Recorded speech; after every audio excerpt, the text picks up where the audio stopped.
Hello friends, આજે આપણે બનાવીશું શિયાળા માટે ખાસ ગુણકારી ગરમા-ગરમ ગુંડરની રાબ. આ રાબ શિયાળામાં દરરોજ પીવાથી શરીરના સાંધાના દુખાવા, કમરના દુખાવામાં રાહત રહે છે. અને આ રાબ નાના બાળકોથી લઈ મોટાઓ બધા પી શકે છે. તો ગુંડરની રાબ બનાવવા માટે જાડા તળિયાવાળી કઢાઈ લઈ તેમાં 2 ટેબલસ્પૂન જેટલું ઘી ગરમ કરવા મૂકીશું. ઘી ગરમ થાય એટલે તેમાં 2 ટેબલસ્પૂન જેટલો બાવળનો મેં અહીં ગુંડર લીધો છે. તો તેમાંથી થોડો ગુંડર નાખી તેને તળી લઈશું. ગુંડર તળાશે એટલે તે ફૂલીને ડબલ થઈ જશે. ગુંડરને હંમેશા ગેસની ફ્લેમ સ્લો ટુ મીડિયમ રાખીને જ તળવાનો, એટલે તે અંદરથી બરાબર તળાય.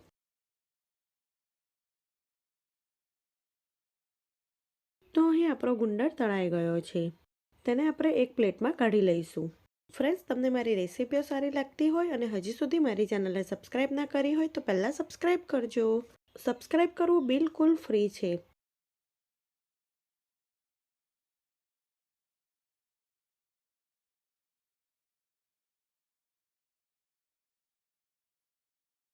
હવે આપણે તે જ રીતે બીજો ગુંડર તળી લઈએ.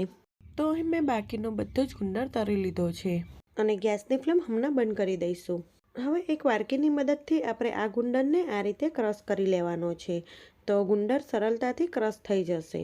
જો અહીંયા ગુંડર તળતા અંદરથી થોડો કડક રહ્યો હોય તો તમારે તેને અલગ કાઢી લેવાનો.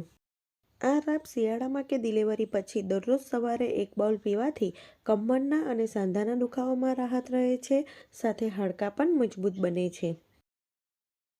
તો અહીં એકદમ સરળતા રીતે આપણો ગુંડર ક્રશ થઈ ગયો છે.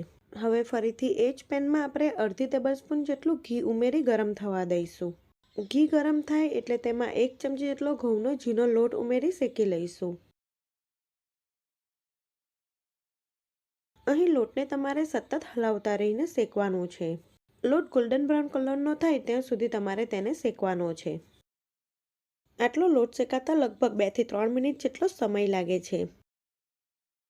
તો અહીં તમે જોઈ શકો છો, લોટનો કલર પહેલાં કરતાં ચેન્જ થઈ ગયો છે અને લોટ શેકાયાની એકદમ સરસ સુગંધ પણ આવે છે.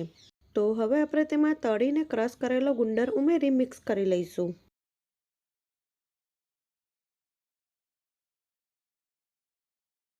સાથે જ આપણે તેમાં 2 ટેબલસ્પૂન જેટલા સૂકા નારિયેળનું છીણ ઉમેરીશું અને તેને પણ મિક્સ કરી લઈશું.